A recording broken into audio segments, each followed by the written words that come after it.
नमस्कार। आपका बहुत बहुत स्वागत है आपके अपने करंट हेवन के यूट्यूब चैनल पर। साथियों, ये आपका पॉलिटी का सीरीज चलाया जा रहा है जिसमें कि 4 सीरीज आ चुका है, एक मैराथन का और 3 सीरीज आ चुके हैं। उसी के क्रम में ये अगला आज हम लोग टॉपिक पढ़ेंगे पॉलिटी में, जो आपके super TET, UP TET, C TET या फिर किसी भी एग्जाम्स में अगर आप बैठते हैं, चाहे एसएससी हो, चाहे रेलवे हो, चाहे पीसीएस हो, सब जगह यह काम आने वाले हैं। जो चीज़ें दी जा रही हैं उसको ऑब्जर्व करते रहिए, नोट्स बनाते रहिए। चलिए हम लोग देखते हैं आगे। आज जो पढ़ने वाले हैं प्रस्तावना के बारे में विशेष रूप से हर एक चीज़ जानेंगे। यहाँ से किस प्रकार के प्रश्न बनते हैं, आखिर इसमें कौन कौन से प्रश्न ऑब्जेक्टिव के रूप में हमसे पूछ लिया जाता है, यह प्रस्तावना हमारे लिए कितना महत्व रखता है, आखिर यह प्रस्तावना किसके द्वारा लाया गया, आखिर यह पूरे देश में, पूरे वर्ल्ड में सबसे पहले लाने वाला कौन सा ऐसा देश है जो इसको सबसे पहले लाया, अपने संविधान में शामिल किया। सब कुछ जानेंगे। प्रस्तावना के कितने तत्व हैं, प्रस्तावना में जो सारी बातें लिखी हुई, जैसे प्रभुत्व हो गया, समाजवादी हो गया, धर्मनिरपेक्ष, लोकतांत्रिक, गणराज्य, इन सब के बारे में भी पढ़ेंगे। बस यही हमारा पूरी तरीके से प्रस्तावना है। सबसे पहले यह जान लेना आपको जरूरी होगा कि सर्वप्रथम अमेरिका के संविधान में या फिर अमेरिकी संविधान में प्रस्तावना को सम्मिलित किया गया। तदुपरांत मतलब उसके बाद ही कई सारे देश इसे अपनाना शुरू कर दिए, जिनमें भारत भी एक शामिल है। प्रस्तावना संविधान का परिचय देता है। अगर कोई संविधान, जैसे आप किसी चैप्टर को पढ़ना स्टार्ट करते हैं या फिर किसी बुक को पढ़ना स्टार्ट करते हैं तो उसका कंटेंट्स देखते हैं। सबसे पहले कंटेंट्स क्या दिया है, फला फला फला 1 2 3 4, इस तरह से सीरीज में आपको मिलते हैं। तो उसी के जैसा, बिल्कुल बुक जैसे आप देखते हैं, बुक में सबसे पहले कंटेंट्स होते हैं, उसी प्रकार सेम हमारे देश के संविधान में आईना है। उस आईना को क्या कहते हैं, प्रस्तावना कहते हैं, है ना।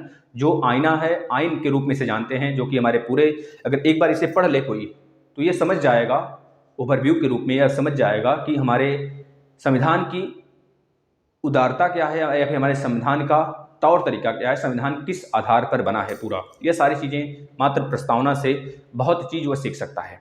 ठीक है, तो प्रस्तावना संविधान के परिचय अथवा भूमिका को कहते हैं। बस इस चीज़ को याद रख लेना।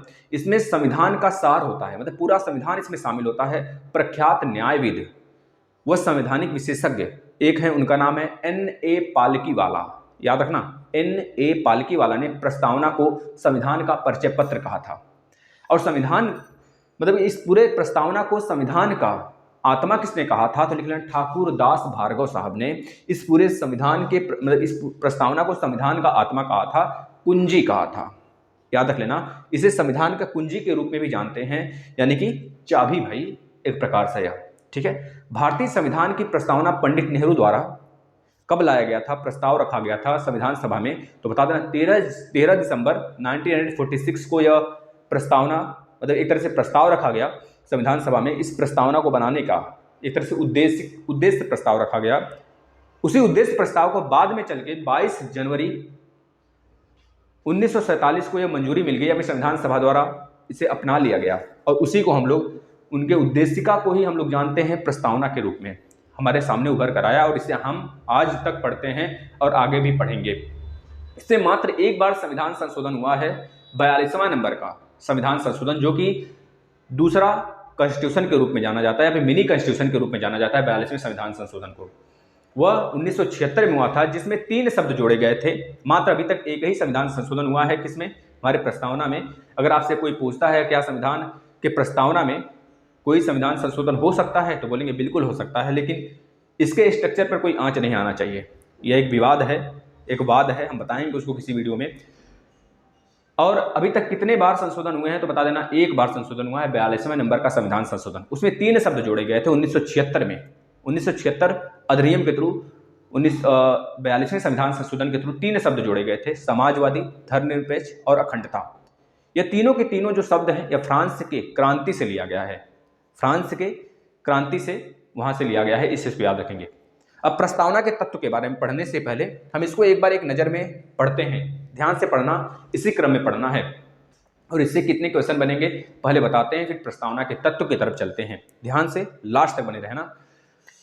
हम भारत के लोग भारत को एक संपूर्ण प्रभुत्व संपन्न, समाजवादी, धर्मनिरपेक्ष, लोकतांत्रिक, गणराज्य, यहां तक पढ़ लिए तो स्टॉप हो जाइए। देखिए, अगर आपसे पूछता है कि हमारे प्रस्तावना में भारत शब्द का उल्लेख कितनी बार हुआ है, या फिर हिंदुस्तान शब्द का उल्लेख हुआ है, इंडिया का कि भारत का? तो सबसे पहले बताएंगे भारत का। और कितनी बार उल्लेख हुआ है? तो 2 बार। हम भारत के लोग भारत को, हमारे संविधान में, हमारे संविधान के प्रस्तावना में भारत शब्द का उल्लेख 2 बार हुआ है। यहाँ से प्रश्न बनते हैं, मैक्सिमम बनते हैं, जैसा कि आप लोग देखते होंगे मैक्सिमम एग्जाम्स में, railway, SSC, UP TET, C TET, super TET में तो भर के आएगा प्रश्न यहाँ से, तो अच्छे से पढ़ लें। हम भारत के लोग भारत को एक संपूर्ण प्रभुत्व संपन्न, समाजवादी, धर्मनिरपेक्ष, लोकतांत्रिक गणराज्य, यानी कि हमारे भारत का जो स्ट्रक्चर है ना, हमारे भारत के संविधान का जो प्रारूप है, इसी जगह से देखने को मिल जाता है। इसको क्रम से लगाने के लिए आता है। सबका मतलब भी बताएंगे हम, धैर्य से लास्ट तक बने रहिए। भारत को एक संपूर्ण प्रभुत्व संपन्न, पहला प्रभुत्व संपन्न, समाजवादी, धर्मनिरपेक्ष, या फिर इसे पंथ निरपेक्ष भी बोलते हैं, धर्मनिरपेक्ष, लोकतांत्रिक गणराज्य, या पांचों के पांचों शब्द क्रम से सजाने के लिए आ जाते हैं, तो सजा लेना। संपूर्ण प्रभुत्व संपन्न, समाजवादी, पंथ निरपेक्ष या धर्मनिरपेक्ष, इसके बाद लोकतांत्रिक गणराज्य बनाने के लिए और इसके समस्त नागरिकों को कितने प्रकार के न्याय दिया गया है? तो बताएंगे 3 प्रकार के न्याय दिए गए हैं। सामाजिक, आर्थिक और राजनीतिक न्याय। न्याय 3 प्रकार के हमारे संविधान के प्रस्तावना में है, या फिर हमारे संविधान में कितने प्रकार के न्याय हैं? तो बताएंगे 3 प्रकार का न्याय है। कौन कौन सा न्याय है भाई? सामाजिक, आर्थिक और राजनीतिक न्याय है ना। न्याय, विचार, अभिव्यक्ति, धर्म, विश्वास, उपासना की स्वतंत्रता। स्वतंत्रता कितने प्रकार के हैं? तो बताएंगे, स्वतंत्रता देखना, न्याय की स्वतंत्रता है, विचार की स्वतंत्रता है, अभिव्यक्ति और धर्म, विश्वास, उपासना, 6 प्रकार की स्वतंत्रता की बात की गई है।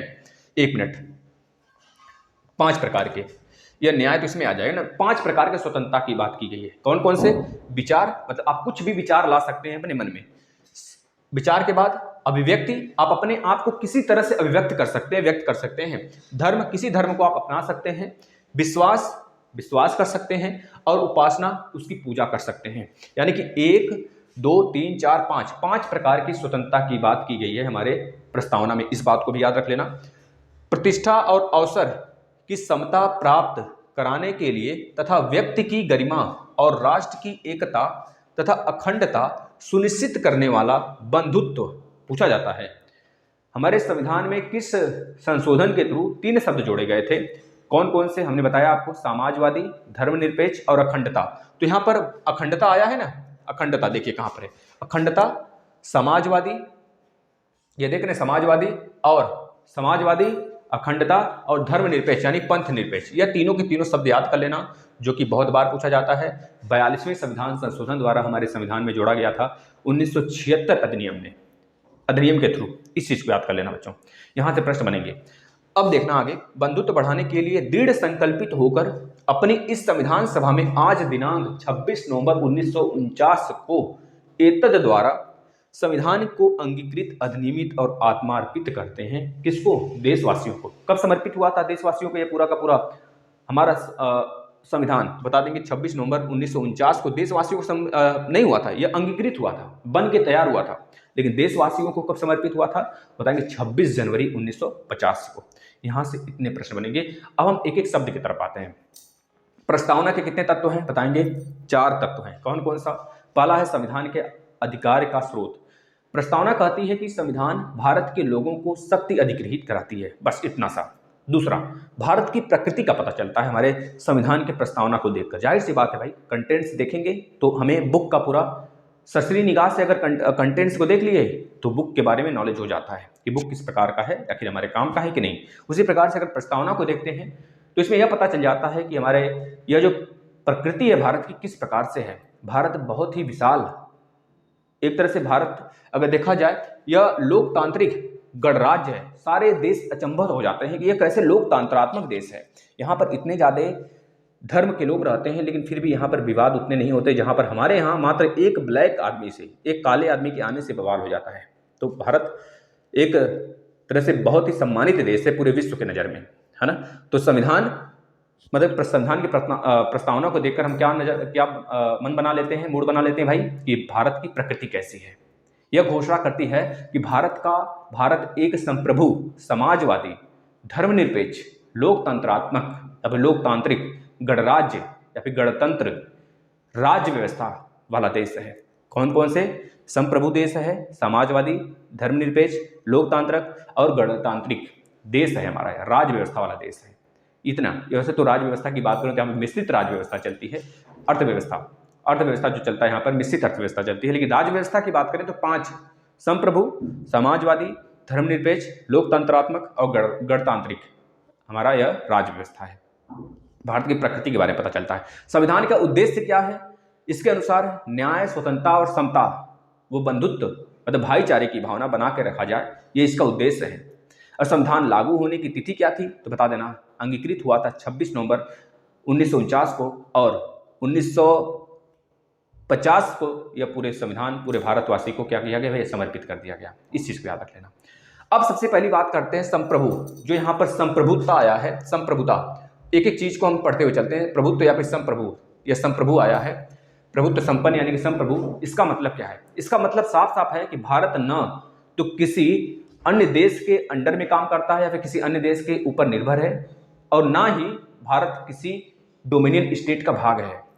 भारत स्वतंत्र है, अपनी विचार स्वयं वह सोच सकता है, क्या करना है क्या नहीं करना है वह स्वयं विचार सकता है, यानी कि वो किसी के अंडर में काम नहीं करता है। अब बस इतनी बातें संप्रभुता से हो गया। दूसरी बात, समाजवादी। समाजवादी का मतलब यह हुआ कि वर्ष 1900, आप सुने वर्ष 1976 के आसपास में 42वें संविधान संशोधन द्वारा 3 शब्द जोड़े गए हमारे संविधान में।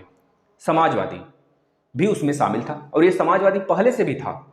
आपने डीपीएसपी पढ़ा होगा, direct principle of state policy, यानी नीति निर्देशक तत्व जो है भारत का, भारत के संविधान का, उसमें समाजवादी पहले से था। ये उसको बाद में हम किस में संजो दिए? प्रस्तावना में संजो दिए।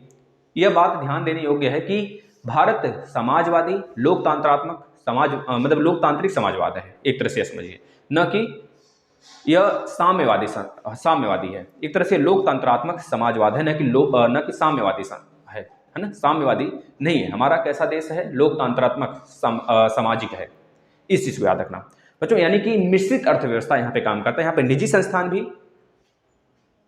और प्राइवेट मतलब निजी भी और सार्वजनिक भी, दोनों साथ साथ काम करते हैं।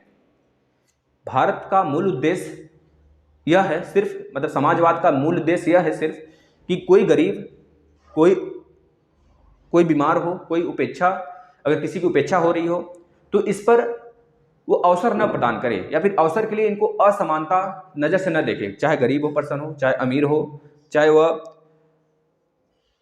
वह किसी भी तबके का आदमी हो, सबको एक समान नज़र से देखा जाए।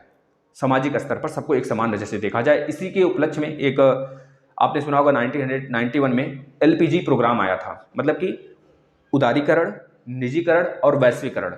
यह 1991 में आया था। हमारे क्या नाम थे, मनमोहन सिंह उस समय वित्त मंत्री थे। यह रहा समाजवाद। समाजवाद का मतलब सबको एक बराबर देखा जाए। इसके बाद नेक्स्ट आते हैं, थोड़ा सा देखिएगा, हम वीडियो देख लेते हैं।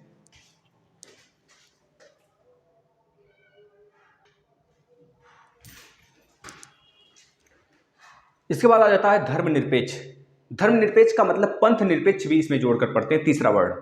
आपने पढ़ा होगा 42वें संविधान संशोधन 1976 द्वारा यह जोड़ा गया था। समाजवाद के बाद धर्मनिरपेक्ष भी जोड़ा गया था और एक अखंडता भी जोड़ा गया था। अखंडता के बारे में चर्चा करते हैं। पहले धर्मनिरपेक्ष क्या होता है, इसका मतलब क्या है, साधारण सा सिंपल सा उसको समझ लेते हैं। धर्मनिरपेक्ष ऐसा नहीं कि पहली बार आया, नहीं, सुप्रीम कोर्ट भी चाहता था कि 1974 में सुप्रीम कोर्ट चाह चुका था। 1976 के बावजूद भी 1976 में से ऐड किया गया ना, लेकिन उसके पहले सुप्रीम कोर्ट की एक चाहत थी कि 1974 में इसको ऐड किया जाए। धर्मनिरपेक्ष भी एक तरह से होना चाहिए हमारे संविधान के प्रस्तावना में, अभी हमारे संविधान में बात होनी चाहिए इसकी।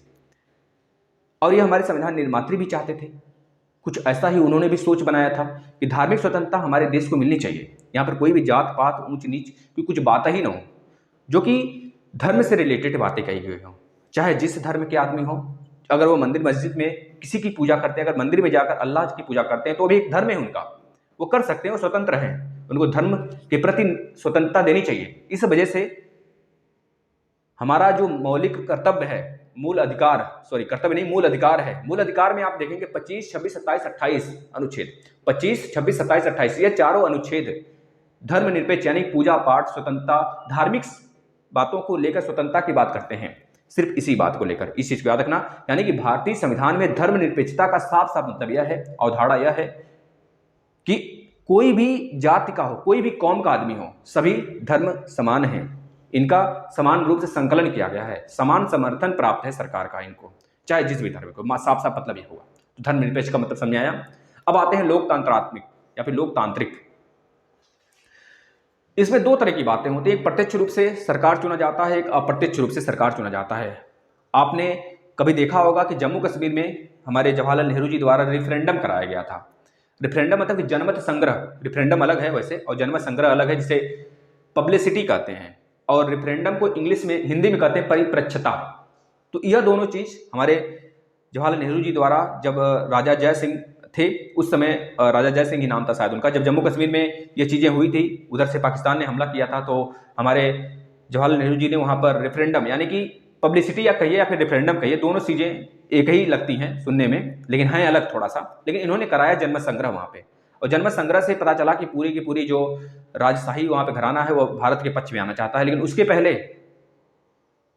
मतलब जम्मू कश्मीर का बहुत सारा हिस्सा वह चला गया था पाकिस्तान में और कब्जा कर लिए थे वो लोग। तो बस यही सारी चीज़ें आज भी फॉलो होती हैं, मतलब कि आज भी बहुत जगह फॉलो होती हैं। प्रत्यक्ष रूप से चुनाव, प्रत्यक्ष लोकतांत्र में लोग अपनी शक्ति का इस्तेमाल प्रत्यक्ष रूप से करते हैं, जैसे स्विट्जरलैंड। प्रत्यक्ष लोकतंत्र का 4 प्रमुख उद्देश्य भी है, 4 प्रमुख औजार भी है। कौन कौन सा? पहला परिप्रच्छा, यानी कि रेफरेंडम करा लेना। पहल मतलब इनिशिएटिव करना, वापस बुलाना, मतलब कि रिकॉल, उसके जहां जहां लोग रहते हैं उस देश के सबको बुला लेना चुनाव के समय। इसके बाद पब्लिसिटी, जनमत संग्रह कराना, मतलब कि हम बताओ किसको वोट करोगे आप। इस प्रकार के भी हमको माहौल देखने को मिला था रूस में भी, कि क्या आप हमें 2035 तक मतलब कि हमें मानते हैं पीएम, मतलब कि हमें राष्ट्रपति मानते हैं 2035 तक। तो उन लोगों ने जनमत संग्रह पुतिन जी के पक्ष में किया था। इसके बाद अप्रत्यक्ष चुनाव, यह भी लोकतंत्रात्मक का एक अंग है। प्रत्यक्ष और अप्रत्यक्ष। प्रत्यक्ष आपने समझ लिया, और अप्रत्यक्ष का मतलब लोगों द्वारा चुनी गई सरकार। वह सरकार जो लोगों द्वारा चुनी जाती है, लोगों के प्रतिनिधि के रूप में बन के आती है, वही कानून बनाती है। यह भी 2 प्रकार की होती है, एक संसदीय, एक होता है राष्ट्रपति शासन।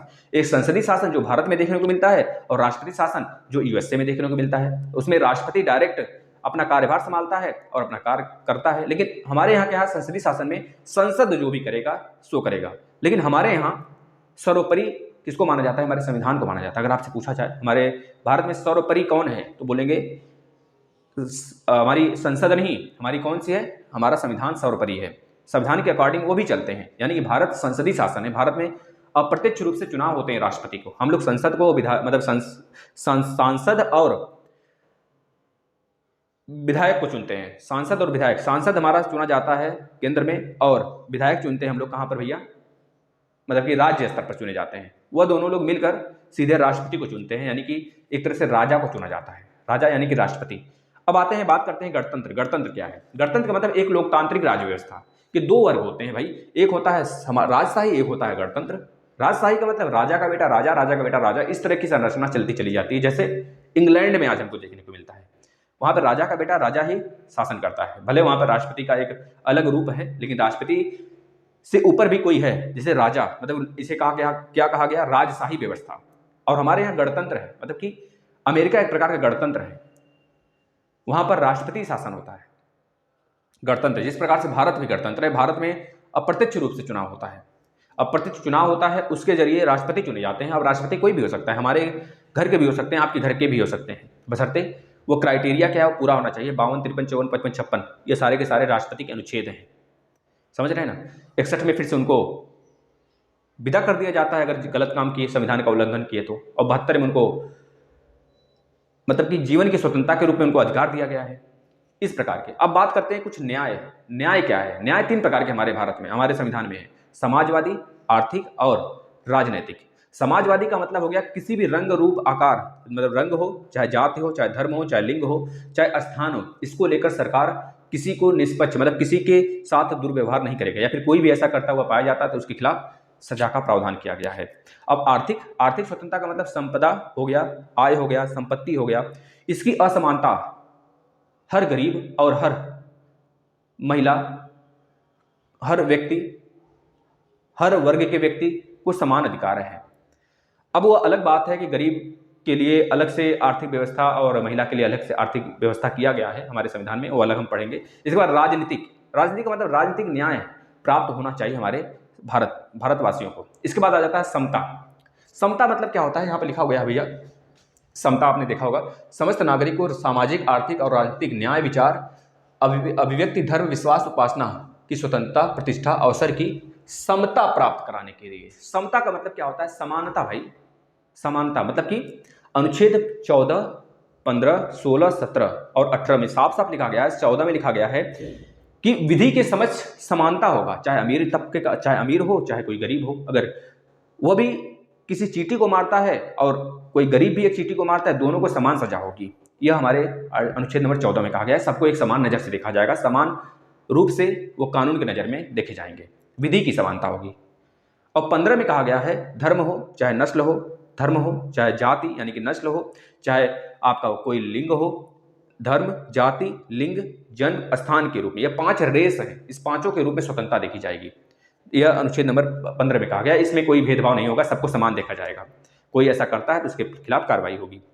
अनुच्छेद नंबर 16 में कहा गया है लोक नियोजन की स्वतंत्रता, मतलब सबको समान अवसर दिया जाएगा, चाहे जिस भी तबके का लोग हो। वो तो अलग बात है कि आरक्षण की व्यवस्था है, उसके लिए भी बहुत सारे पहलू हैं, उसको हम किसी और दिन समझेंगे। अनुच्छेद नंबर 17 में कहा गया अस्पृश्यता का अंत, मतलब जो गरीब को नहीं छूना चाहता है, जो कहता है इससे छुएंगे तो हमें कुछ हो जाएगा। जैसे कि हमारे जो सबसे बड़े विधि मंत्री, जो पहले विधि मंत्री हमारे थे, आपको पता होगा BR अम्बेडकर जी, उनके साथ बहुत अन्याय हुआ और उनके कारण ही यह अस्पृश्यता का अंत हो चुका है, या फिर पूरे संविधान के फादर के रूप में उनको जाना जाता है। अनुच्छेद नंबर 18 उपाधि का अंत कर दिया गया। बहुत राजा होते थे, देखते होंगे मुगल काल में, भैया बादशाह हैं, इनको किसी और नज़र से देखा जाता था, मतलब कि बोलने से सिर्फ ये ऊपर हो गए, कुछ नाम रख लिए, अपने आप को ऊपर समझने लगे। तो इस तरह की भावनाओं को रद्द कर दिया गया।